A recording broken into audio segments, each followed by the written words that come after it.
3, 2, 1. This is Chargers Unleashed podcast. Here are your hosts, Dan Wolkenstein and Jake Hefner. Welcome to another edition of Chargers Unleashed. Jake Hefner and Dan Wolkenstein here with you from the LA Football Network. Today's show, of course, is being brought to you by Bet Online and Charger Bolt Family. If this is your first time tuning into the show, make sure to hit that like and subscribe button on YouTube. You can also follow us on Facebook, Twitter, Instagram, Spotify, and Apple Podcasts. Dan Wolkenstein, we talked about it. We're in the heat of training camp now. Football is back, and today, the pads are back, baby. Football is back with pads and asterisks. Yes, football is back, guys. Welcome to Chargers Unleashed, day one of pads at training camp, week 2. We're going to go into some of the highlights that we saw from week 2, day 1, as well as some of the press conference highlights and takeaways. In short, no Derwin news extension. We will not be seeing Justin Jackson. And Rashawn Slater is as advertised. Khalil Mack is as advertised. And Sebastian Joseph Day and Zion Johnson are beasts and are going to be battling all training camp. But so people could just turn off now based off your summarization, right? So we're done. Anything else?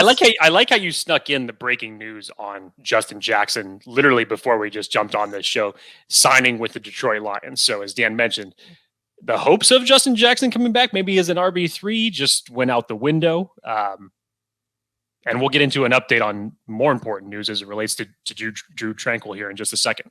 Yes. So, again, like I mentioned, we have lots to go over. This is the first time we get to see people in pads. We get to actually see how the running backs, linebackers, defensive, offensive line kind of go at each other. Have some news on special teams as well. But Jake, day one, over under, how many times do you think we would have seen Khalil Mack win against Rashawn Slater? If you got to put a thing from Bet Online, over under, if I had put 0.5, would you have taken the over? I would have taken the over, yeah. And I'll tell you why. The giveaway was on Saturday, what he said in the press conference, to say, like, we're not even in pads yet, and already he's throwing stuff out there that I haven't seen. Let's not forget, as great as Rashawn Slater is, this still is only year 2 of Rashawn Slater on the Chargers. But when you add that together with the things that Joey and Khalil have said about them having different pass rush techniques and everything like that, absolutely, I would have pounded the over on that. And we saw it today in practice. So, Jake, pay the bills. Bet Online. You take the over. I feel like Bet Online should just be coming to us asking for some lines that we could put up some prop bets. You know what? That's one of the things I am excited when we get to closer to the regular season, what some of those prop bets are going to be just for the regular season. Interesting wagers to be made. But if you are making wagers, make sure you do it on Bet Online, and as it is the fastest and easiest way to wager on all your favorite sports, contests, and events with first-to-market odds and lines. Find reviews and notes for every league, including MLB, NFL, NBA, NHL, UFC, esports, and even golf. And that's a lot of abbreviations in one sentence. So continuing with this, BetOnline continues to be the top online resource for all your sports information from live in-game betting, props, and futures. Head on over to BetOnline today or use your mobile device to join and make your first sports bet. Use the promo code BELIEVE50. That's BLEAV. 50 to receive your first 50% welcome bonus on your first deposit. Bet Online, where the game starts. You can tell it's Monday, Dan, because already I'm having issues with abbreviated sports leagues and obviously telling out sports codes. So it's definitely a Monday. In your defense, it is a different way to spell believe, so no one can really give you that much flack for it. But when it's right in front of me, I mean, you think that I could trying to proper help. English. You know what? No. I'm not going to give myself any defense on that. So let's continue. Let's get to the good stuff. Fair. Okay, so Jake, right off the clip, let's kind of go through the headlines, and then after that, we'll get into the press conferences and then some of the kind of individual wins and losses that we saw at camp. So press conferences today, we saw your favorite, Brandon Staley, 4th and Staley. By the way, guys, you can get your 4th and Staley hat, t-shirt, fan of the year. Jen Mills is actually out there at camp today wearing a 4th and Staley t-shirt. Go to LAFB Network, go to the shop, type in the code UNLEASHED, and you can get 25% off your stuff. Brandon Staley, Jake, had press conference today, talked about all kinds of things. Key takeaways that you had from him. What's the main thing off the clip that Brandon Staley said? The first thing I was excited to hear about was, and thank Daniel Popper for asking the question, was give me an update on Drew Tranquil, where he was at. Because as I mentioned in the show yesterday, I saw him off to the side in practice. He was in street clothes, didn't see any braces, didn't see any crutches. And thankfully, it doesn't sound like it's too serious, as Brandon Staley had mentioned that he has a groin issue that's going on right now. Nothing that they expect to be serious. As we've talked about since Brandon Staley has been the head coach, when it comes to injuries, he definitely errs more on the side of caution. So this is more precautionary for the standpoint of him not being at practice currently right now. He said that they're just waiting for him to get back to 100% before they bring him back out to practice. So that's good news. Sigh of relief. Jeez, Drew Tranquil seems to be okay. Nothing serious. We should be able to see him back here pretty shortly. Jake, all right, well, let's go real fast through the 3 press conferences. Corey Linsley then came up. Again, we'll go back to the minutia, but off the clip. Corey Linsley came up, talked about kind of the improvements he's seen in Justin Herbert, kind of how much he's able to kind of do that football 202 now, which you'd love to see. You're hearing him talk about kind of the improvements and how excited he is to see Zion Johnson, calling him as advertised, and is kind of showing out so far. What's your biggest thing you got from Corey Linsley?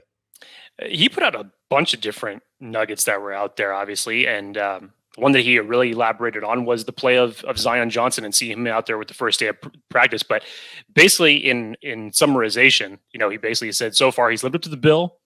He's calm, he's collected. He's very educated and disciplined to his craft. So he's basically had mentioned that he's put a lot of work in. But I like how they basically said, they knew all along the type of player that they were getting, and to see him with the pads on in day one, to see it be a pretty good, good day for the rookie offensive guard. It's definitely what you want to see. Jake, did you pick up on this? Speaking of which, when he talked about Zion Johnson, I think it was either right before or right after he was talking about Justin Herbert, and he kind of alluded to the similarities of them in kind of like their overall style, where they're like kind of pretty quiet. They're not really like big and boisterous, but like they get the job done very well. Did you catch that kind of similarity that he kind of put? Yep. Loved it. So then I think it was kind of audible. Nasir Adderley came up to the podium and was talking about kind of his excitement being in his second year in the system, kind of having more grasp on the play calling. But I think what was probably the most important thing that I took away from him, other than his excitement for Mark Webb being healthy, was the fact that he actually talked about the importance and how much he is putting onus on the whole like all gas, no brakes thing. I know that's kind of a euphemism that's being talked about a lot, but I think as a safety, you need to be able to know when to throttle the gas and the brake. And I think he talked about it specifically and how important that is for him at his position, talk about his communication and his ability to kind of go off of instincts and to have the game slow down for him, which I think was a very important takeaway that is alluding to, I think there was a defensive, I think it was Ronaldo Hill, talked about that exact same thing, Jake. Ronaldo Hill on Saturday, we spoke about this, his comments about Nasir Adderley. Those comments on Saturday literally were almost a mirror image of what Nasir Adderley was talking about in regards to himself, in terms of, being the second year in Ronaldo Hill's system, being a little bit more disciplined, as Ronaldo Hill had alluded to on Saturday, that when Derwin's not out there, he's basically the captain of the secondary. So he's taking up that responsibility. He's taking that next step in his play. And Dan, as you had mentioned, you got to know when to hit the gas. Whereas before, when he first got there, he was just all gas. He was trying to fly everywhere. And you know what? Sometimes that looks good on film. It may not be the best thing to do if we're talking about, the last line of defense in a going up against wide receivers. So I think we started seeing the transition of his play last year. I think, again, very under the radar production for Nasir Adderley last year. The physicality was there, the speed was there. And now going into this system and pairing it with the rest of the secondary talent that you have, I'm very excited to see what this leap's going to look for him. Yeah. Any more kind of takeaways on the whole from the press conferences before we get into kind of the play-by-play, going into the player highlights? I know for me, Jake, the one that I got was Corey Linsley kind of talked about how impressed he was and how excited he was when they brought in Sebastian Joseph Day and Austin Johnson, saying they both were some of the most unheralded players at their position, and specifically called out Sebastian Joseph Day as one of the best interior defensive linemen he has gone up against. I'll take that. Gotta love that. It's more of just evident of iron sharpening iron here with these guys. Nasir Adderley's comments on JT Woods that he said, what do you see from him was the question. Speed, length, range, everything you want in a center fielder. He's very attentive, making sure that the spots that he needs to be in, and he's very receptive to the info, and that's what you want from a young player. That's his quote. A lot of expectations and a lot of good things have been said early about JT Woods. And so when you have guys like Nasir Adderley to learn from, obviously Derwin James, while he hasn't been practicing, he's still been present on the field. And I'm sure he's been in every one of these guys' young ears in between plays. Pardon me. So yeah, those are my biggest takeaways. I'll take the mic while you take the mute button. Brandon Staley, Jake, talked about punters. I believe Daniel Popper from The Athletic asked him about what his thoughts were so far on punter JK Scott. And he basically was confirming a lot of stuff that you and I were kind of talking about last week about confirming his hang time, confirming his snap to punt timing and his positioning and being able to kind of pinpoint where to place a punt. And talk about the advantage that actually brings to your offense and defense when you can actually pin someone back and be able to give your special teams enough time to get down the field with that hang time. So again, no real news there, but just confirmation on what we have seen last week when you and I were at camp. JK Scott is a real deal, and Chargers are lucky to have him, and you will see a difference in him compared to what you saw in the years past with good friend Ty Long. Programming note. When doing a podcast, do not eat a handful of Fritos 30 minutes before coming on the show, because there is a chance that some of them may be still lodged in your throat when you try to speak. That's my soapbox tip of the day. Cool. Okay. So, Jake, I think everyone has probably seen so far the excitement around kind of day one with the pads, and everybody's wondering what Rashawn Slater is going to look like going up against Bosa and Khalil Mack. Right off the clip, Jake. Man. Khalil Mack just puts on the whatever frustrated emoji face and just goes balls to the wall against Rashawn Slater. I wouldn't say Rashawn Slater lost, but he certainly didn't win. I mean, there's good aspects to learn from both guys on one single rep. Yes, Rashawn Slater technically was able to recover from it, was able to push back a little bit on Khalil Mack. Stay in front. But that was only after Khalil Mack had pushed him back about 10 to 12 feet. So take it with that for what you will. But in terms of, I look at this as more of a learning experience for Rashawn Slater, obviously, and just another statement made by Khalil Mack. You want to know how hungry I am? I'll show you. And you knew when the pads came on that there was going to be statements made today, whether it was from Khalil Mack or anybody else. And right off the bat, here we go. Yep, and it was nice to see. I mean, again, for as much power as Khalil Mack, we talked about, had last episode, we talked about the difference between him and Joey Bosa. He has much more, I believe, raw, just sheer power than Joey Bosa does. To see that kind of go up day one with pads against Rashawn Slater. But I will say, like, Rashawn Slater did not let that kind of get him to let him go around him. He actually did pretty well. So again, I think that's more of a Rashawn Slater. That's less of a Rashawn Slater let him win versus, holy crap, Khalil Mack is back. He's healthy. His foot looks fine. And that has to be exciting for Ronaldo Hill and Brandon Staley as training camp continues. Dan, I know that we're talking about practice, and I know we're just looking and isolating it off of one side of practice. And we're talking about one side of the offensive line. But if that's the speed that Khalil Mack is going to be pushing back against offensive line, can you imagine what the other side's going to be looking like and what the entire pocket collapse is going to look like when we're talking about real football? No, I can't, to be honest. Like, no one has seen two top 10 edge rushers like this on the same team with this different of style, which I thought was interesting. Jake, Taylor Biscotti from NFL actually tweeted about this. She had mentioned that Austin Eckler was talking with her and mentioned after practice that Joshua Kelly is standing out to him. And he mentioned that he's looking like his rookie self with his explosiveness. So I know we saw Isaiah Spiller out there with the ones today, but I think the bigger story here is it sounds like Joshua Kelly is making impressions to where, like, is he really on the bubble to miss the roster? It doesn't sound like it right now, given the reps he's gotten and the praise he's gotten. I mean, still, it's the wide receiver wide receiver, the running back 3 position is still up for grabs. It really is. I don't think that anybody has consistently jumped out through these first 5 days of practice that we've had now. Dan, when you and I were there, Josh Kelly was technically RB2 in the rotation on the first day of practice. And since then, they've rotated between him, Larry Roundtree, obviously Isaiah Spiller. Isaiah Spiller, by the way, the only running back besides Austin Eckler that has gotten reps with the one. So let's make note of that. As far as when Joshua Kelly was out there, what we saw, Dan, I mean, not bad. Again, we're talking about non-padded practice, and against the running backs, it's a little bit hard to gauge. I know that he was in on one of the trick plays that Justin Herbert ultimately threw to Keenan Allen during practice on Saturday.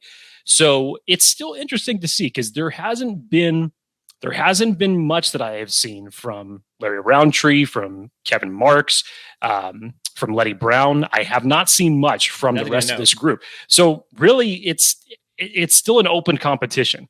But however you'd want to slice it for Austin Eckler to say that when he's been calling for guys to say, hey, who's going to step up, and for him to single him out that way, take that for what it's worth. But we'll see when it comes game time. Yeah. So, Jake, there were a couple of other one-on-one battles that I wanted to kind of get your takes on.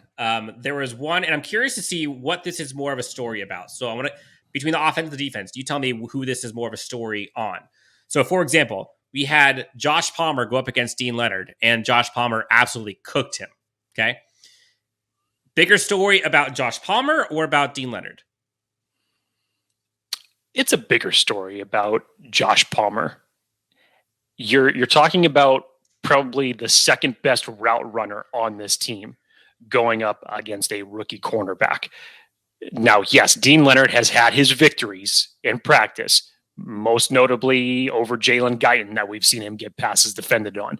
But going against Josh Palmer on that particular route tree, it wasn't the best look for Dean Leonard. But this is what we heard Ronaldo Hill talk about when he was specifically highlighting Dean and Jasir Taylor on Saturday. He said, it's not immaculate for those guys. They've been through their ups and downs, but the biggest thing about them is that they come back and they recover. So if you're looking for the story from Dean Leonard, let's take a look at what happens for him during practice on Tuesday, on Wednesday, and moving forward from that. If it proceeds in the run, then it becomes more about Dean Leonard.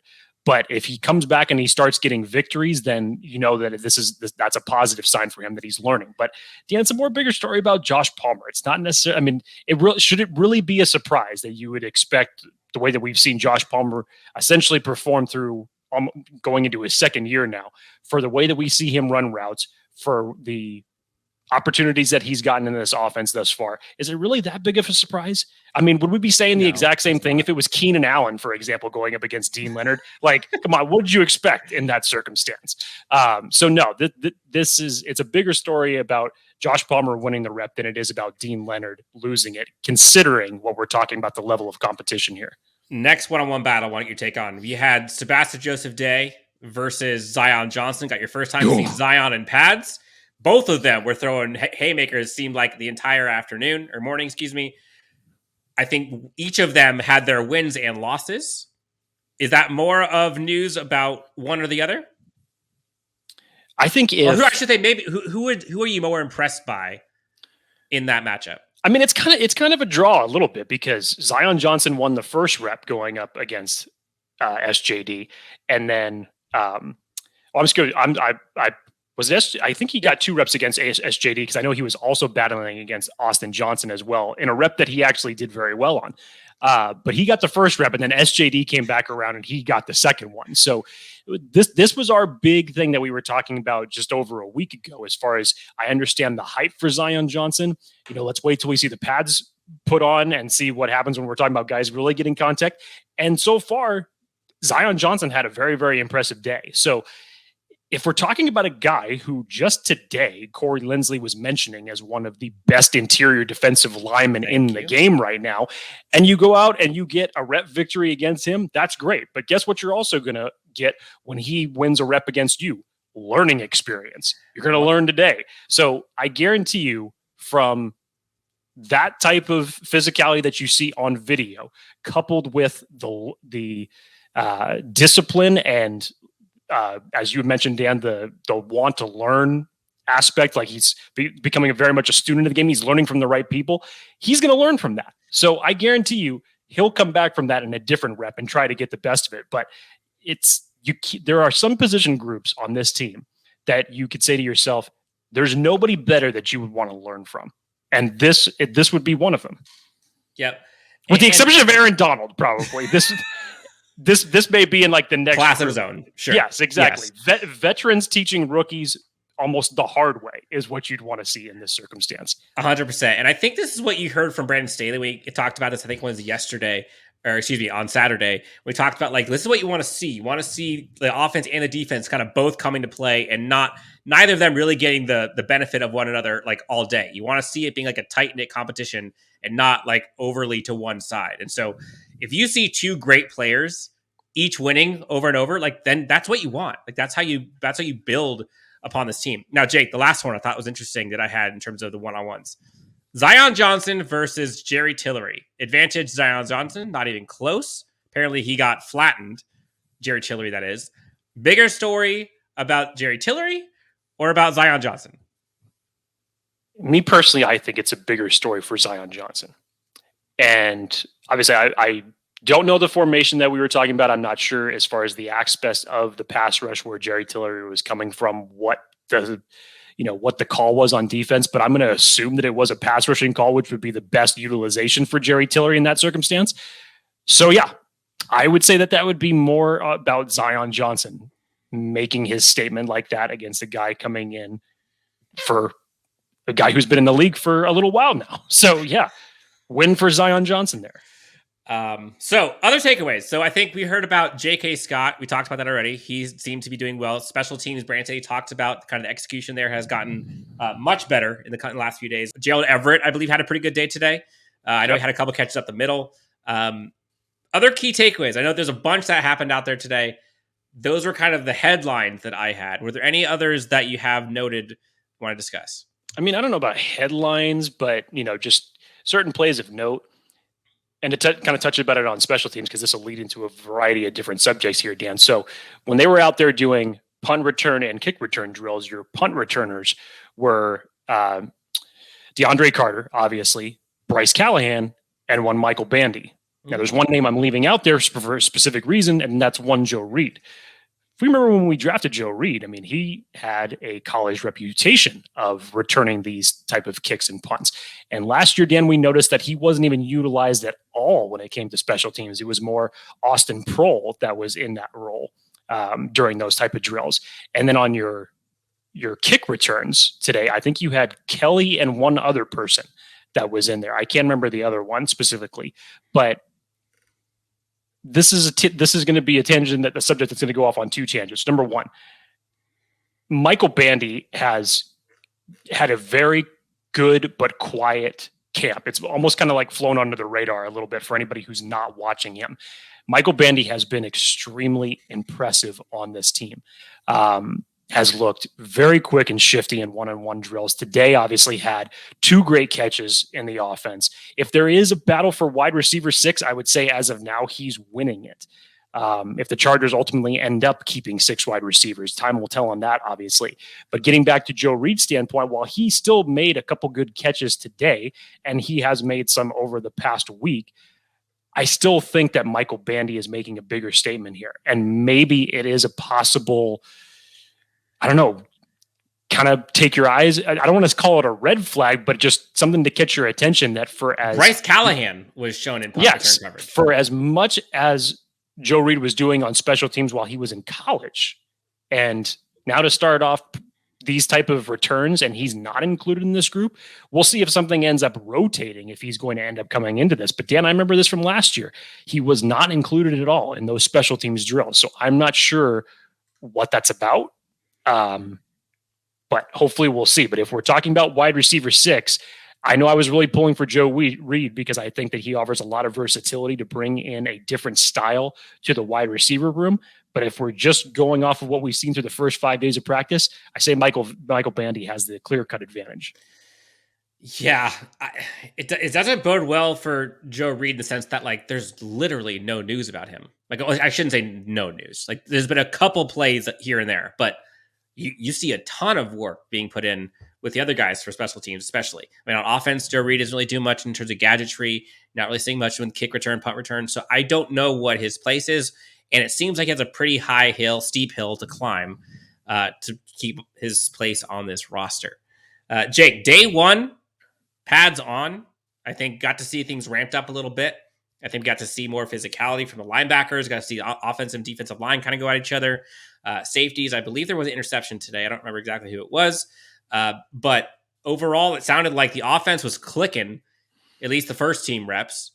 And then it looked like kind of second and third team defense destroyed them. I mean, let's keep this of note. You had your first team defense going up against your second team offense. So yeah, there were some plays that were definitely broken up. I know Brandon Fehoko had 2 good interior pressures today. My boy Forrest Merrill had 1 in there today. Dan, your boy Jamal Davis, I think was on the first group of 11 on 11s. He got in for what would have been a sack. And so I think he was clamoring for it, but they had just blown the whistle. So it was literally the last play of the first grouping of 11 on 11s. But let's give it to the kid because he's battling for edge 5 as it stands right now. Yeah. So overall, I would say it was a success. We didn't see Derwin James out there still doing contract negotiations, which, I mean, again, like it's going to happen. You heard reports out yesterday that the deal is imminent. They're kind of now looking at just kind of some of the fine details. Fine print, excuse me. So I think I'm not worried. Nasir Adderley said it today that he actually likes the way that Derwin's going about it because he's not holding out. He's still at practice. He's still learning. He's still giving advice to the young guys, but they fully understand why he's doing this and why he hasn't signed yet. So don't fret, Chargers fans. It's going to get done. Business is business. So Jake, we'll try to keep this one short and sweet. So those are kind of the key takeaways that we had, ladies and gentlemen, for the Chargers day one of camp with pads. Again, football is back now with pads. Feels good. Jake, anything else you want to tell the good people? I know we're going to announce the giveaway here in a second for the Mike Williams signed mini helmet. We're going to be putting that out on Twitter this afternoon. So stay tuned for that. Again, we're now recording this on a Monday. So Monday afternoon, you'll be seeing the giveaway announced on social media. And go ahead, basically, again, to reiterate, all you got to do, follow, subscribe, and retweet. Okay? Jake. Otherwise. Wait, what was the first rule again? Follow. I'm kidding. Go ahead. Follow. Otherwise, Jake, anything else you want to tell the great friends of Chargers Unleashed Nation and LAFB Nation before we head out of here? Pads are back, baby. Now let's get into the good stuff. Ooh. Now we can. You notice how all the focus just from last week's practice, you weren't really able to tell a lot from the offense and the interior defensive line. Today, that's where everybody's focus was at. Like, okay, let's see the two lines of big boys go at one another, and it was impressive. Jake, all right, last question for you. I'm putting the spot here. Over or under Wednesday morning? Derwin James contract extension. See, this is what the prop bet should be, honestly, on Bet Online right now. Over under Wednesday. The last report that I remember hearing on Sunday, late Sunday afternoon, was that the sentence in dealing with the Derwin James contract is that, quote, it could happen any day now. So by that acumen, you'd hope that it would be done here in the next 3 hours, but it probably won't. Over under Wednesday, Dan, I'm going to go over. I'm going to say that it gets done by the tail end of this week. I think it's going to be Thursday. That's my gut feeling. Again, I was wrong that it's going to be done the first day of training camp. I was wrong that it's going to be done the first day of pads on.